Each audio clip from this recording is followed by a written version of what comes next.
as an accessory to the fact. והקטע בעמוד 18 And the part on page 18 deals with a man comparatively not important at all. Volk, the secretary of Paul. וזה דברו של בית המשפט. And this is what the court says בפסקה האחרונה. in the last paragraph on the Leo same Volk page.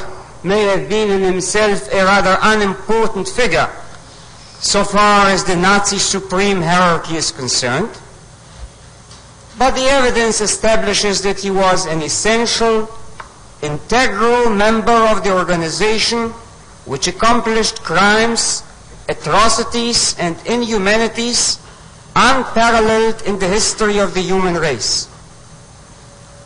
The crime of the concentration camps of the Third Reich is a crime the whole world knows.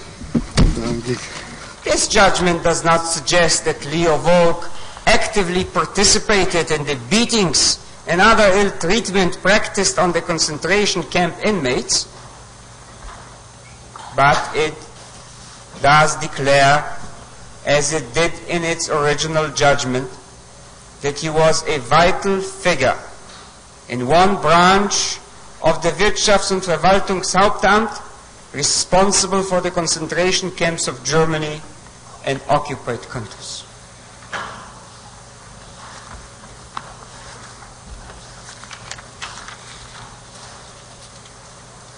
וכשהמבחנים האלה והעקרונות המשפטיים האלה בדעתנו, הבה נבחון את and if we examine הראיות the proof and evidence, המרכזיות על הסיוע הישיר לפשעים נגד העם היהודי והפשעים נגד האנושות. in regard to crimes against the Jewish people and against humanity, פולין הכבושה נועדה כזכור מלכתחילה conquered and vanquished Poland was from the very start designated to be the territory where Jews would find their final solution. The criminal conspiracy now went over to find a general and inclusive solution. אייכמן ניסה להעלות בפני בית המשפט גם את תוכנית ניסקו כתרומתו לפתרון קונסטרוקטיבי. as his contribution to a constructive היה בניסקו שמענו What מן happened העדים at בורגר Nisko, ופרטקי. we heard from the witnesses Burger and Pratt. רטקי זוכר את מגורשי שטטין Ratke שהגיעו remembers לאזור those ניסקו. deported from גם Stettin פה to הייתה Nisko. התעללות מלווה אחיזת There עיניים, was torture, ניסיון ליצור עובדה קיימת an attempt to create a fait accompli of sending thousands of Jews to the general government, and this with a pretense of creating a Jewish home. All of those Jews were deported forcibly to the Russian zone, and those who remained behind were to be starved to death were it not for the Jewish institutions. Those who deported maliciously made the fate of the deportees unbearable to decimate their numbers. They were told not to drink the water, and a chain of SS men prevented them from moving on. Here too, Eichmann brought a number of Jewish functionaries to show them and to talk them into coming over to this place of their own free will.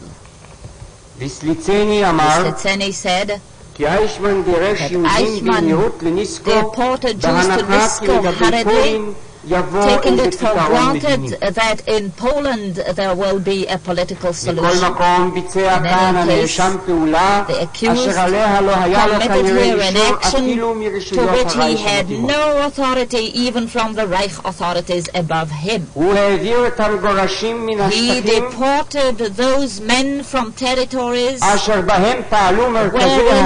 there were centers for emigration to the territory held by his colleague Lobatsnik. And he argued in court that Brandt was so furious until he tried to arrest him for an unauthorized action. This Frank tried but did not succeed. And those who returned from Nisko later were ordered to give a false report to the police that they were coming back from training camps. He gave this order that this was the information to be given to the police, and he could not explain when questioned why this Nisko deportation had to be camouflaged even from their own police. When these details are put together, the picture is clear. Aeychmann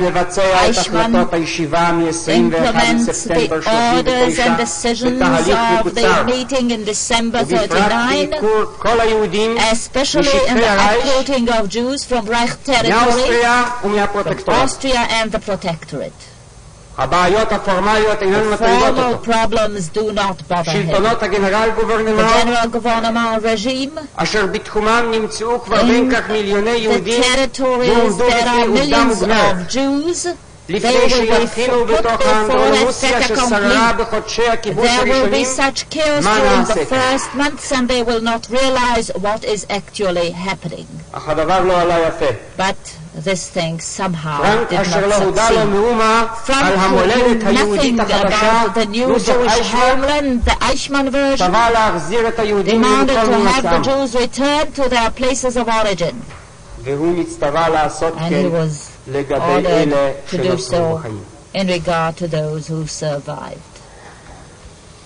The accused told the court that as he said he was preparing the Nisko plan in accordance with a request by Jewish functionaries, and when the court put before him the Levenhard's report, when the functionaries of Vienna, the Jews, tried to avoid the deportation of Jews further to Nisko, and the Jews were terrified, he answered, this was towards the end.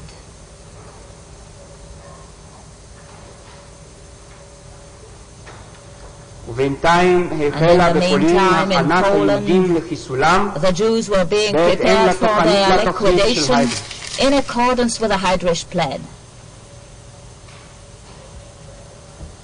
על שלבי המבצע שאייכמן פעל בו תחילה כראש מחלקה ולאחר מכן conducted by Aeychmann, headed by Aeychmann, תחילה כראש המחלקה 4 ולאחר מכן כראש המחלקה היהודית later as head of the Jewish department. This we learned from a number of sources.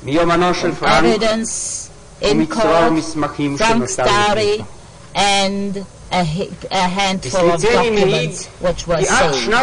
This Litzeni testified that until the year 1941, Aeychmann tried to solve Jewish problems by issuing directives for ghettoization, by erecting and setting up Jewish elders, councils of the communities there. From Frank's diary it is clear that the Gestapo which acted in the Generalgouvernement and did with the Jews as it pleased only in May 43. After the Jews in Poland, which included millions of Jewish souls, was already liquidated, and the last survivors were awaiting their turn for extermination or tried to hide or escape, then Frank succeeded to obtain Hitler's order that the police and the general government will obey orders from the general government. In this matter, the words of Frank were noted, his speech, the speech he made to his close colleagues. The SS and the police from the very first did not, was not deterred to interfere with the authority of the general government. Therefore, he was forced in the general government territory to conduct a continuous struggle between the authority of the state and between the state within a state. On the 9th of May 43, he held a lengthy conversation with the Führer, and later a sensational development took place. This struggle was decided in his favor, and as a result of his contentions, Globocnik was removed from his task in Lublin, and a milder man replaced him. But Globocnik stayed on until November 43, until the last survivors of the Jews were exterminated in the Lublin area. The Jews, they derived no use, and there was no salvation for them. גם למחנות בשטח הממשל הכללי לא הייתה לשלטונות האזרחיים גישה. דבר זה מסתבר מן המובאה ביומן של פרנק פרטקול מישיבת ממשלתו. נושא הדיון מהווה גם מכלול שאלות של מחנה מיידנק שליד לובלין. מזכיר המדינה דוקטור וולר קובע שהעניין הזה אינו ידוע לממשלת הגנרל גוברנמנט, כיוון שלא היה לה איתם בכלל יכולת הסתכלות במחנות האלה.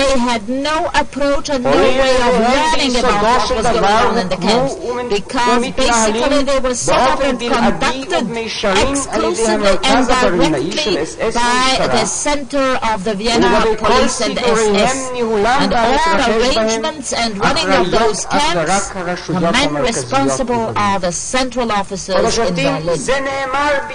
Your Honors, this was said at a meeting of the cabinet where Krieger took place. This was recorded officially, and this draws a true picture of the situation. Frank adds and says, ממשלת הגנרל גוברנמנט וכל הרשויות שלה ובכלל זה אלה של מחוז לובלין אינן נושאות בשום אחריות לפרשת המחנה, מכיוון שהאחריות הזאת מוטלת אך ורק על מי שהיה מפקד עליון של אס.אס ומשטרה קריגר או על רשויות הרייך המתאימים. בסוף יוני 43 קריגר היה לו איזה תפקיד כפול. Krieger had a double job, didn't he? He was also senior police and SS officer and also Secretary of State for Security Affairs, wasn't he? Yes, he was. בסוף יוני 43 יכול היה קצמן משמיד יהדות לבוב ודרום מזרח אירופה לדבר על סיום פעולתו. בראשית נובמבר 43 הוצאו כמו שאמרתי במיידנק כשתי רבבות של היהודים ממחנות העבודה אשר בסביבה, ומאז כל מחנות ההשמדה פרט לאושוויץ ובט. Concentration camps except Auschwitz and another camp. The Gestapo completed its job. Frank was given full authority in Poland, but a Poland devoid of its Jews. And what is said at the meetings of his cabinet was in power in the territory given over to him by the Gestapo, we shall see in a number of quotations from Frank's diary. At a meeting held on the 8th of December 39, SS Obergruppenführer Krieger speaks of problems in regard to the approaching President, of course, you will give us all the quotations later, sir? Yes, of course, but the court is interested in a special quotation. No, they of course will all come one after the other in the proper order as cited. On the 1st of December, daily trains move into the general government full of Poles and Jews. מברלין נקבעה באופן מרכזי תוכנית כדי שראשי המחוזות יוכלו לנהוג לפיה ולעבוד במשך תקופה ארוכה. And this a long-term plan. ולאחר מכן, And later, לפי החלק הראשון של התוכנית לטווח according to the רחוק, first part יש of the תחילה plan להביא for מהחלקים a המזרחיים long-range של plan, הרייש then 600,000 the eastern יהודים parts of the לגנרל Reich, גוברנמן. 600,000 Jews should be מתוך transferred to the 600,000 general אלה יש government. לקבל מיד Out of the 40,000. 600,000, 40,000 should be מפקד sent on משטרת immediately. הביטחון The commander of the שבידו security נתון police, הביצוע הטכני של who is משימה in זו, charge of the כבר technical התקשר עם implementation of ראשי this המחוזות הנוגעים plan, בדבר. will get in touch with head of districts concerned. אי בהירות שוררת בשאלת מועצות היהודים. No, למי כפופות מועצות the יהודים heads אלה? of Jewish councils מצד do not ממונים על know אזורים to מגיעות whom they are תלונות to חוזרות report. ונשנות על כך There שאין are מודיעים להם orders כלל and בדבר פעולות instructions, and they משטרתיות are never העתידות told about להתרחש. police actions taken against Jews. באופן עקרוני, As a matter ניהול of המשק principle, של כוחות העבודה היהודים the conducting שייך of למשטרה. Jewish economies in the hands of the police.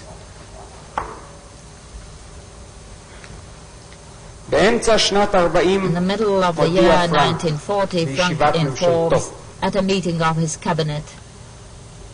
הפירר גם קבע The Führer laid שלא down ישולחו עוד יהודים that no more לגנרל Jews will גוברנמן. be deported to the להפך, general government. אף היהודים On the הגרים contrary, בגנרל even the גוברנמן Jews living in the יטפלו general בהם government בכולם באופן אחיד, will be all על ידי dealt in the תוכנית same מיוחדת. manner by a special כך plan, שגם הגנרל so that גוברנמן the general יהיה חופשי government מיהודים will be בזמן free לא and רחוק. purged of Jews in a short אס time. אוברגרופנפירר SS קריגר מודיע Führer כי Krieger שאלת informs השילוח של that כלל the היהדות question of מהגנרל deporting גוברנמן all Jews from the נמצאת general עכשיו government בעיבוד. is now under נערכו כבר consideration. תסקירים בעניין הצורה Memorandums were drawn שבה up יש לבצע regarding את the המבצע לעבר הים. way this would be carried out הגנרל to גוברנמן across נושא the ונותן seas. The general בשאלות government עקירת was התושבים negotiating in אך connection with the ורק uprooting עם משרד of this הביטחון הראשי של population הרייך. only with the RSHA.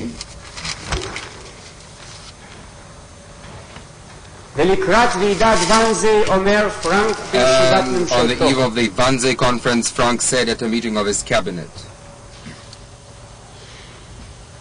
ביחס לדרכי with הפעולה regard נגד to the היהודים, methods of אנו operation פועלים against the במסגרת Jews, הכוללת של we are הרייך. acting within the general framework of the הם Reich. מוכרחים להסתלק. They must go. התחלתי במשא I ומתן have על מנת started להרחיקם מזרחה. negotiations in order to remove them בשאלה further זאת east. תתקיים בינואר On ועידה this גדולה question, בברלין, There will take אליה place in Berlin אשגר את a מזכיר large המדינה דוקטור conference וילר. in January to which I shall כל פנים, dispatch Secretary of State תתחיל Dr. Bühler. ירידת יהודים גדולה. In any event, a mass migration of ולאחר Jews will ואנזה מה הוא start. אומר?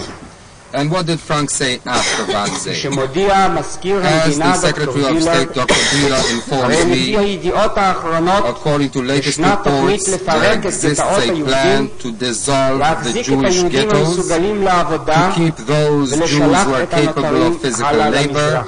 and send the others further היהודים on east. המסוגלים לעבודה The Jews יסודרו who can במספר work מחנות ריכוז will גדולים be settled in a number of large הייצור. concentration camps which are in the center of the industrial הצעה area. נוספת שבאה מהרייך היא לעגן בערים גדולות פעולת coming from the חטיפה של Reich התושבים is הנמצאים to ברחוב. organize kidnap campaigns, מזכיר המדינה kidnap קריגר מצביע על operations in the כך big cities. שמצד המשטרה Secretary of מוכן State למבצע Krieger היהודי points לכל out פרטיו, that the police has planned the Jewish והוצאתו operation to לפועל the היא last רק detail, שאלת ההובלה. and its implementation now hinges only on transport. ומה נעשה עם היהודים? And what was done כל with עוד these שלטה Jews? המשטרה בשטח הגנרל As גוברנמן, long as the police זאת ruled the שמענו government general מפעילים area, this we אשר heard from תיארו several רק אפס witnesses קצהו. who described only של a הסבל minor האיום. fraction of the horrible suffering.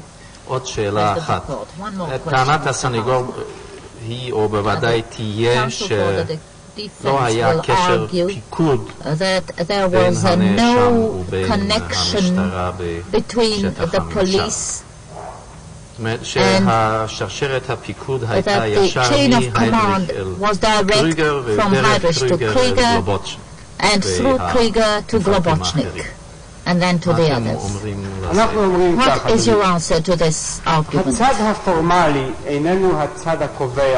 say that it isn't the formal aspect of this which is decisive from the point of view of criminal responsibility. I assume that when Rטקה was in Paris, he was formally subject to Knochen or to some other official. And the same applies to Zepf in Holland, to Wisliceni in Greece, and in the same way Eichmann was subject to Winkelmann in Budapest. He had to report to Winkelmann whenever he wanted to leave and so on. But this is not the crucial point. The decisive matter is the overall planning. Therefore, it did not matter whether he could give orders or whether he could transmit instructions and directives. The truth is that we see the traces of his work in Poland less than we have the same thing in the West. That is true. But these traces which we do have are quite sufficient because first of all he is in the center of this entire work, and that in the Wannsee conference it was decided unanimously that the RSHA, that is to say Eichmann, would be the man to implement the final solution everywhere. We see him dealing with foreign nationals. We see him dealing with the affairs of the Warsaw Ghetto. We find a letter dealing with Jews in a mining company in the same area. All of these are tracks leading to him. And what does he say? I had no hand in any matter in the government general area. Now, if his statements would bear the seal of truth all along the way, perhaps the court would have had to give him the benefit of the doubt. But since his version must be rejected out of hand, because we have seen that he has lied on this, and I shall try to prove this to the court in other important details. Therefore, there is no special reason to believe that precisely in the government general of all places, there this area was taken out of the complex of the final solution, whereas Frank repeats all along that all the instructions and orders came from Berlin, at least until 1943. And the Berlin Center for Solving the Jewish Problem, this is Eichmann. That is first. Now, from the point of view of his responsibility as a conspirator, this certainly brings him to each and every place the moment he agrees to become an accomplice in the actual implementation of the final solution.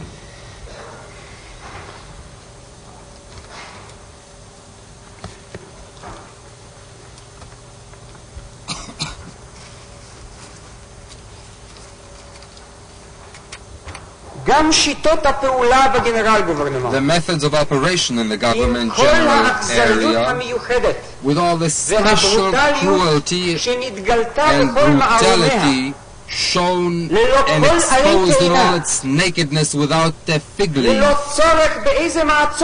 without any restraint whatsoever, nevertheless is identical to some extent with the methods in the West, of which we know that the instructions came from Eichmann and the direction was in his hands. Now let us analyze some of the evidence on this.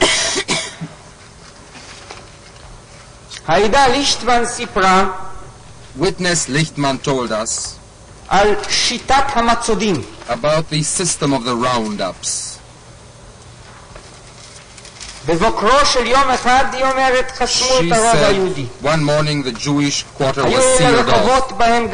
These were streets inhabited mainly by Jews. German soldiers and officers broke wildly into the houses. They shouted at the men to leave the homes. They threw everything out of the cupboards. They beat people up. They shot many people. They killed many people. Then the witness spoke about the establishment of the Jewish councils, about the mass deportations to the concentration camps, and then she described what happened at Mielitz. They assembled male Jews, mainly elderly male Jews. All of them were put in the great synagogue in Mielitz. There they were slaughtered and shot. Almost all of the Jews were killed. Those who tried to flee through the windows were shot from the outside. In the morning, units in black and green uniforms surrounded the place, and they brought us out of took us out of the homes and ordered us to the marketplace. People who could not run, people who were sick, were shot sometimes in their beds. Others were later placed in the center of the marketplace. Then young men were selected. They were ordered to step aside. The women, the children, and the old people were put in a long column, roped off, and we were in the middle. These were SS, SD, and SA people, she said. The Et Pachta also spoke about the mass deportations. He said, when we came there, they surrounded us with such a heavy unit, such strong units, the like of which I have seen only in the front. And they told us to stand in a half circle, and they told us that we were setting out on a march and that we had to hand over everything which we possessed. Money, gold, silver, watches. Only 20 zloty were left to each. They ordered us not to speak, not to turn around, not to look, not to come in contact with each other. They told us that whoever violates these orders will be shot. Then we were given the order to set out and march. One girl managed to run after the column, and she shouted all the time, "Father, Mother." Near Cholochines, the girl was taken away. We did not know what happened to her. All we heard was a shot. From time to time, whoever halted and tried to arrange his clothes was told to leave the column, and then we heard a shot behind us. That's how we marched in the mud, because this was the strongest, heaviest rainy season. It was in December. Then, when we already were sitting or lying down on the floor, they came and argued with us and told us that we were to blame for the war. They took all these sacred articles, and they took the two rabbis, two Jewish elders with beards, and we heard that others were also taken. We knew that 200 people were taken away, and we never saw them anymore. We did not know what happened to them. We still had hope that perhaps this was not a death march. The next morning we were placed in rows again, but there were only 3 people to a row anymore. The witness Noach Zabludovich reported about the instructions to wear the Jewish patch, and that whoever failed to obey was shot. The court will remember that in cross-examination the accused admitted that the Jewish star was planned and carried out by his department in all the areas of German occupation. This was in session 97, it is on page 1718.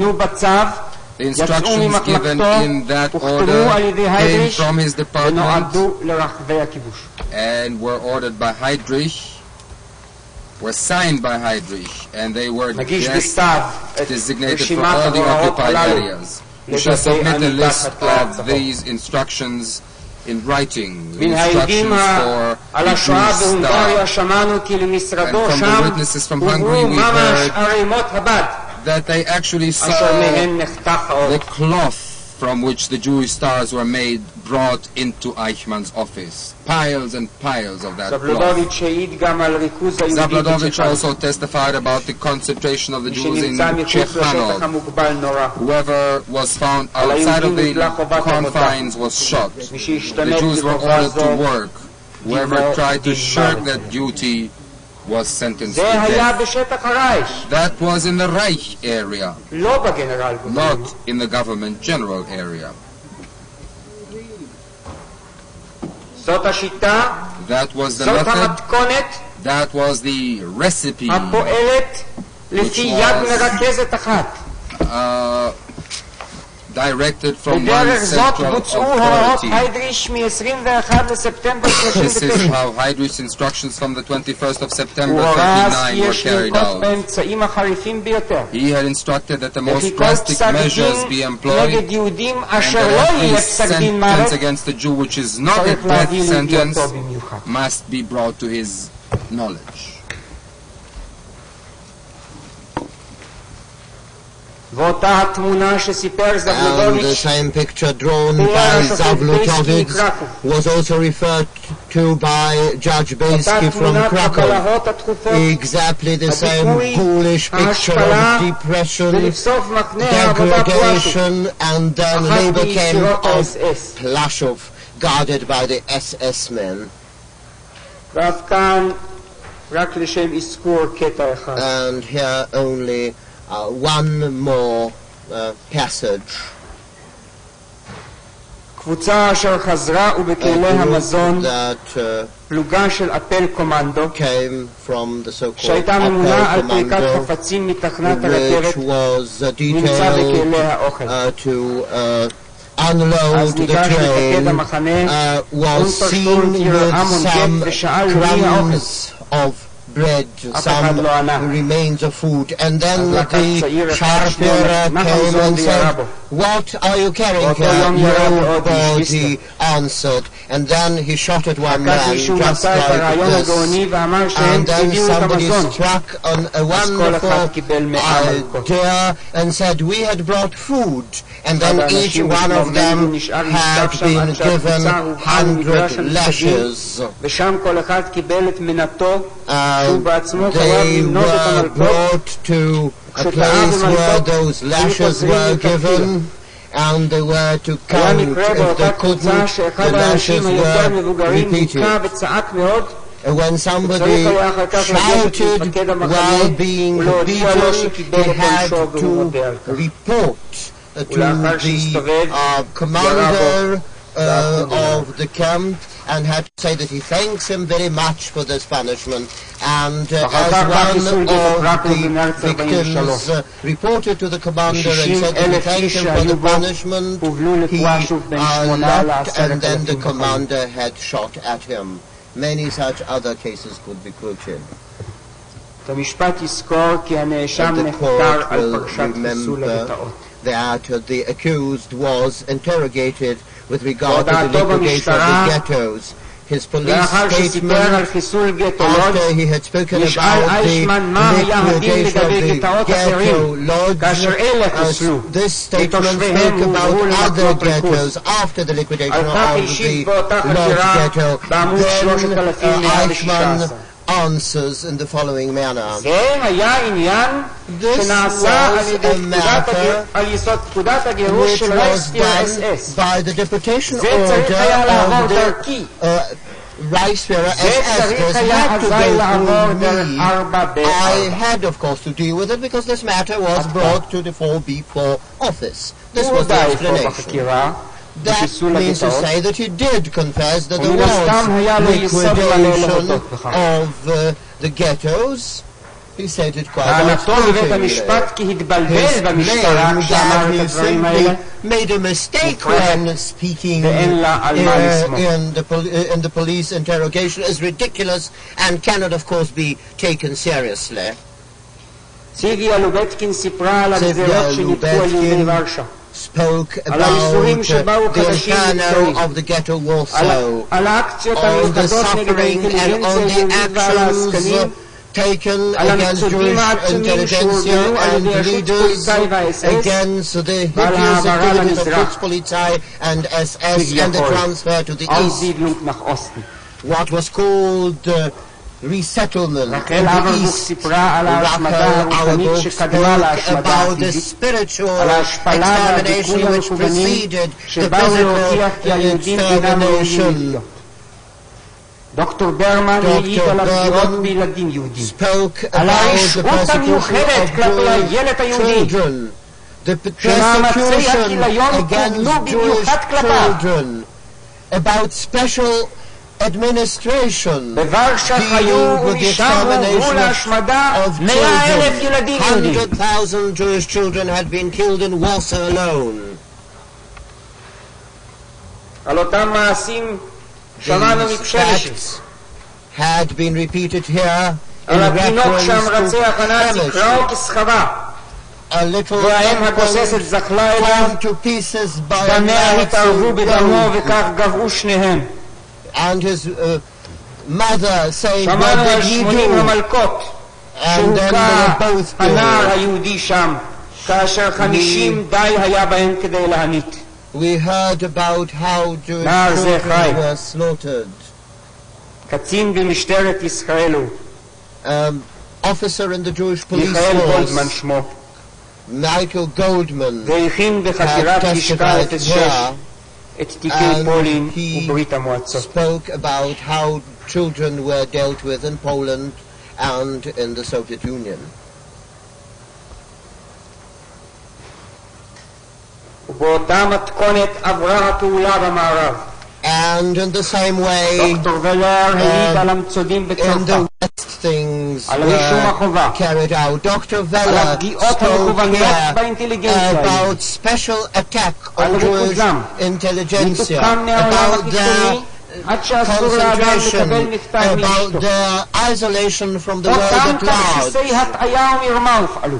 And again, the same דנקר, רטקה subterfuges, וברונר, exactly אנשי the same מחלקתו של אייכמן camouflage טיפלו activities. באנשים אלה. Danneke, Brunner, men from Eichmann's department were dealing with these hideous activities. As a result of them, Jewish children were headed to camps.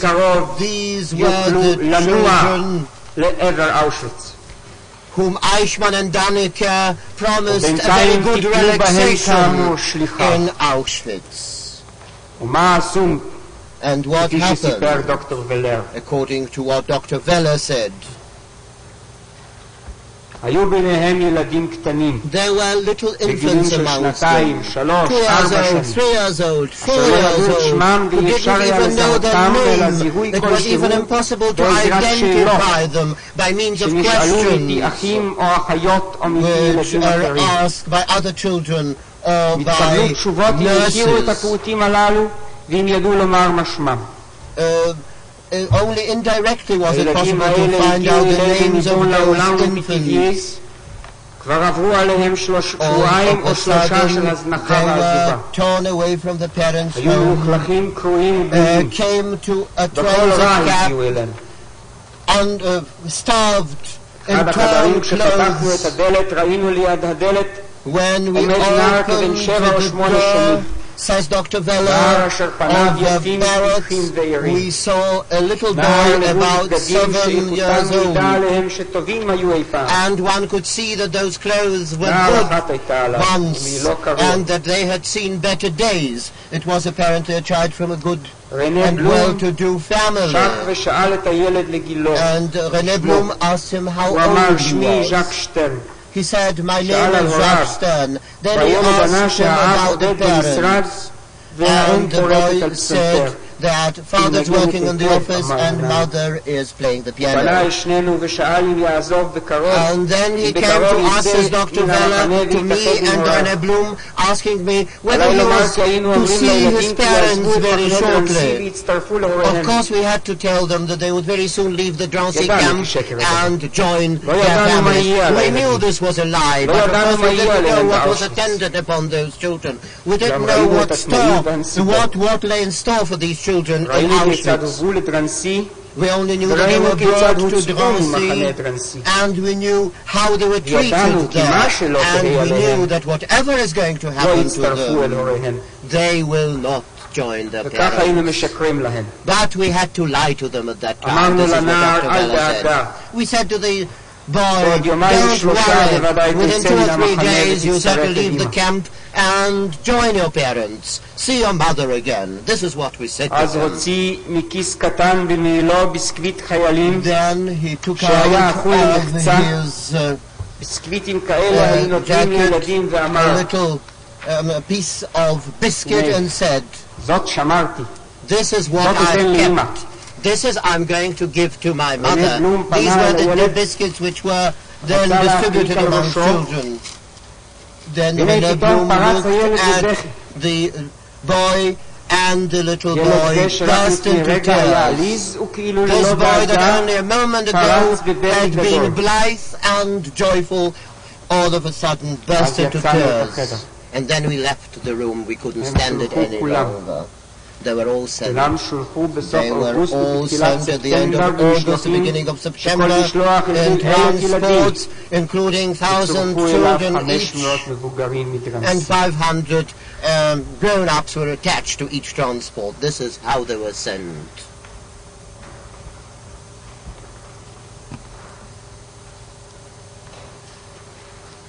Dr. Welle further stated על אותן סלקציות שעשו שליחיו של אייכמן שם. Being carried out. He spoke about those arbitrary selections perpetrated by Eichmann's messengers. These selections were to decide who is going to be sent to what place, who is going to be sent to the east. Brunner and Rutger were dealing with it, and Dannecker would intervene from time to time in order to add something to this list. ועל הפגיעה המכוונת בילד היהודי הלא שמענו גם מעדים אחרים. מדוקטור דרוז'נסקי מווילנה, מדוקטור פרץ מווילנה, מכל אזורי התחום. From all the witnesses who came out and testified, the Jewish child, the future of the people, the biological material in Eichmann's lingo, this was the first victim of extermination. This was the first to be annihilated. Torture and persecutions were part and parcel of the general framework of activities in the West as well. Brunner, the one about whom Wisliceni said that he is Eichmann's protege, Eichmann's blue-eyed boy, was dealing with this in particular. And here is what Dr. Welle says in this connection. היו תוקעים מקל באדמה בעומק בגובה כזה, זאת אומרת נמוך ביותר, והמעונה מחויב לגעת במקל הזה בידו הימנית, לשים ידו השמאלית מאחורי גבו ולהסתובב במהירות מסביב למקל הזה. כמובן שפירושו של דבר שהיה כפוף וראשו היה מורכן לאחר שהמקל עצמו היה נמוך ביותר. ברונר ובייזר שהיו תמיד מסביב בחצר ובמחנה כשמקלות בידיהם היו מכים באנשים כדי להעיף בהם ולהמריצם להסתובב מהר יותר. קשה יותר להסתובב יותר מ3 עד 4 פעמים סביב למקל הזה תוך קבלת הלקאות מאחר שהראש נמוך וכל הגוף שח. אבל אלה השניים לא היו מסתפקים ב3 או 4 סיבובים אלא הכניסו אנשים להסתובב לפחות 10 פעמים ואחר כמה פעמים כבר היו מגיעים להתעלפות מרוב חולשה. זה היה עינוי זדוני, שעשוע מיוחד מקציני האס. A particular pastime, a very favorite pastime of the SS. Brunner was a tall man with wicked face, with lip and with patterned moist lips, and he would always be particularly happy to torture. and they called him boxer because he looked like a boxer dog. He would be very happy to bring people to cellars and torture them. This was also his favorite pastime. From the time of the arrival of Wooler in the camp, he conducted the camp as a typical German concentration camp with the routine persecutions, routine bullying. He organized it in accordance with what had been done in other such places, Buchenwald, Auschwitz and others, and a special team of Jews had been set up in this camp that were to search among their fellow inmates. Unquote. This is what Dr. Wooler said.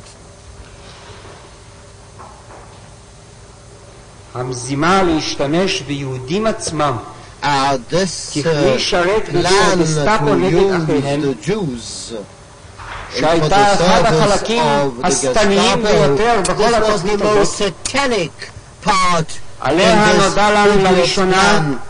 We heard about it for the first time when Aijman lured Levenherz into cooperation by means of this typical box and the slap in the face. This machine had been then brought into operation as a permanent instrument all throughout the occupied area. Aijman admitted that this system had been introduced to Poland as well as in Hungary at a later stage. This facilitated matters and simplified and streamlined it considerably. Aijman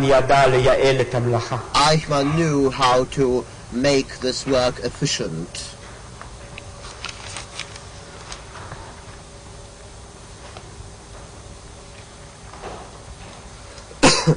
וכמו שסיפרו בוורשה שמעבירים יהודים למזרח, כך הכירו בברלין את כרטיסו של חיים ברן לבקועים לתקמיס.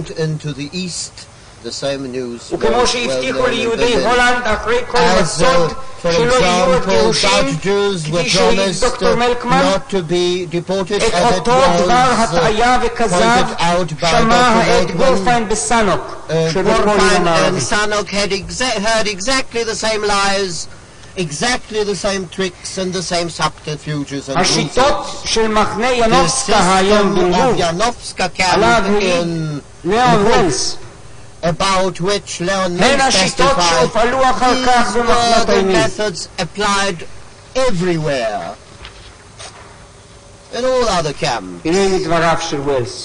And here the quotation from Wells. They froze to death. They were finished. They walked with the ice on top of them. Untersturmführer Bliehaus came to the camp about a week later. At that time, a shooting match began between Dibauer and Bliehaus. Both would stand near the window when the inmates would carry heavy stones back and forth, and they would select a nose or a finger as a target and would shoot.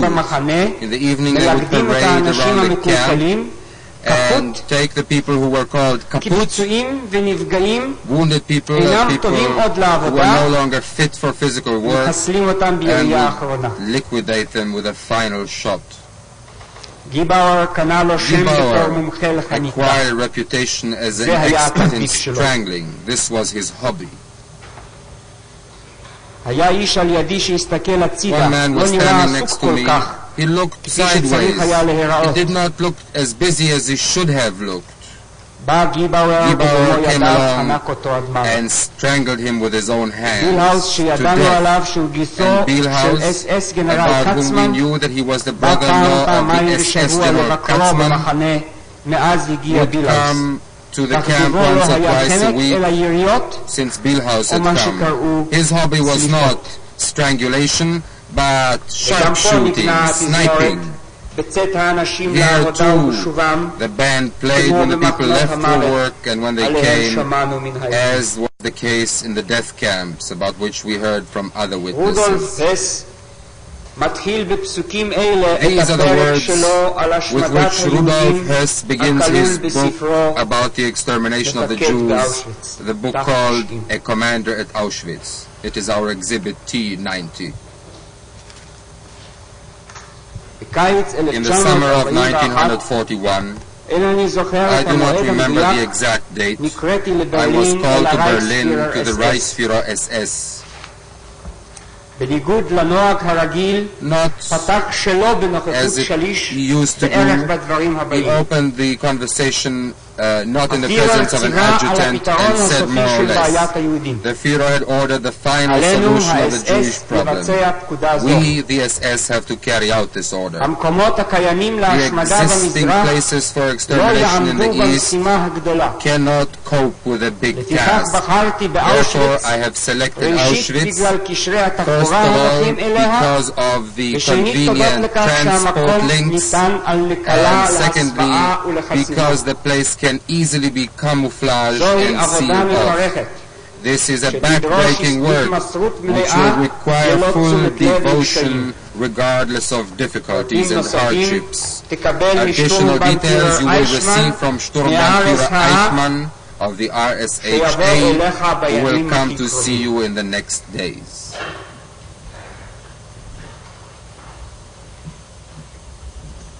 And as we know from Vislitseni, Eijkman devoted since 1941 special attention to the work of extermination in the East. Let us follow this work, his cooperation with the Einsatzgruppen and with the death camps.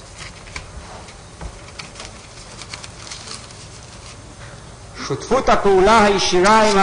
direct collaboration with the Einsatzgruppen has several facets, and there is quite a bit of evidence about it.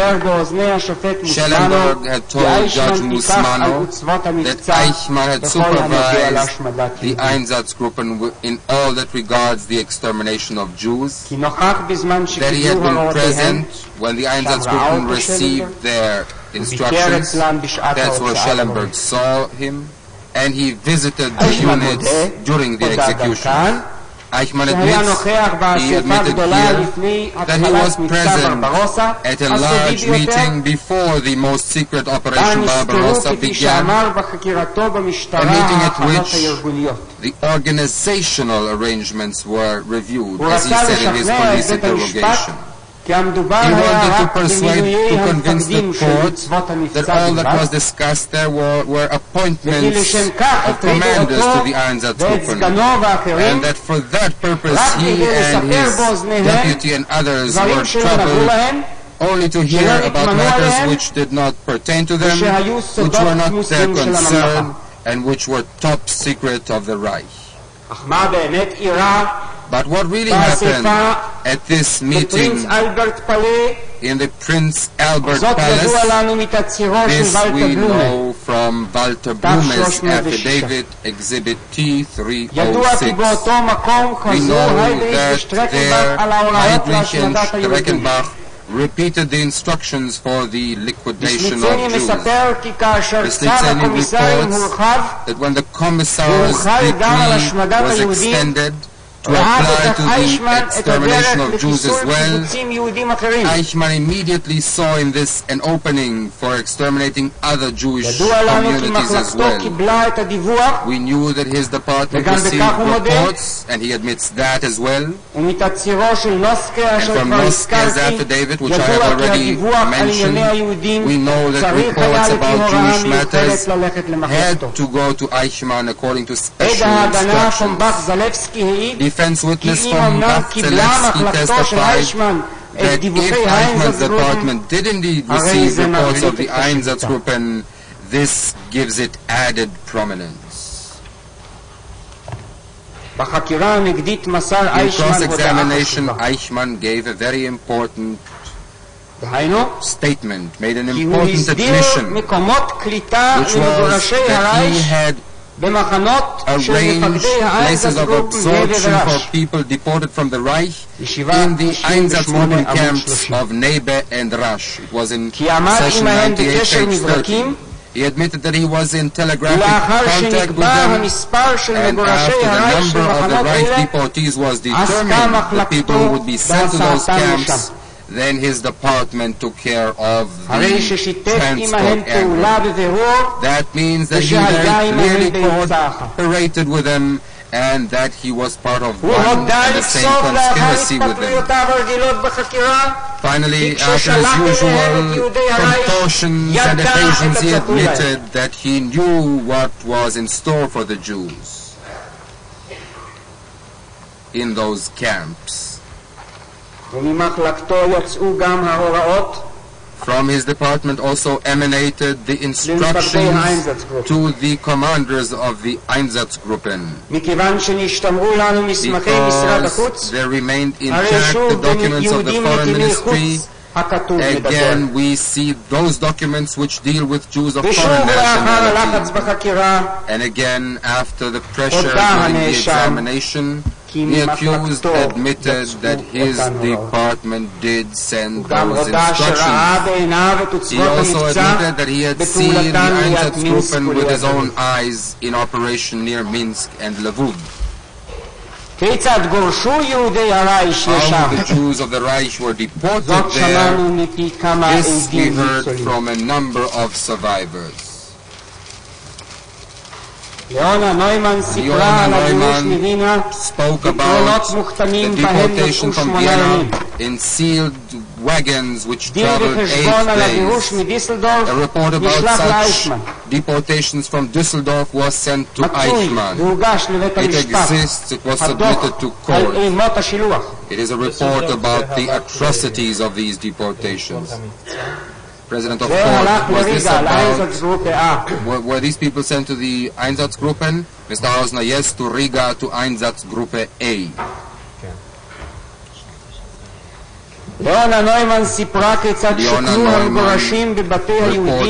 how the deportees were housed in homes which had previously belonged to Jews who were killed since, how they were ordered to repair clothes of the murdered people to be sent to the Reich. And she remembers that during that work, from time to time, a person would scream out loud when he held in his hands the blood-stained coat of his little girl who had been shot.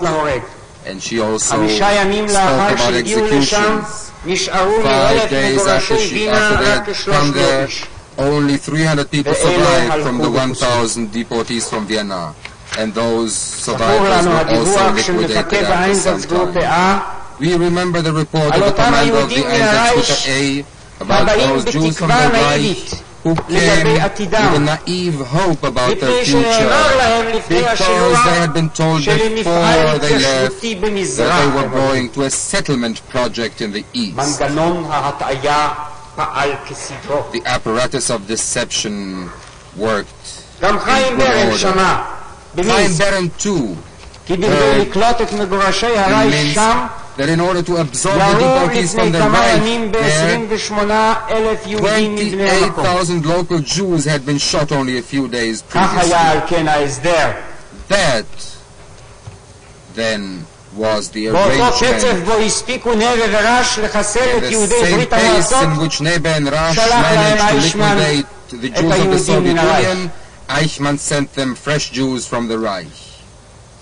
And then the direct murders began, and from the massive concentration of 100,000 Jews in the Minsk area, only a few score survived.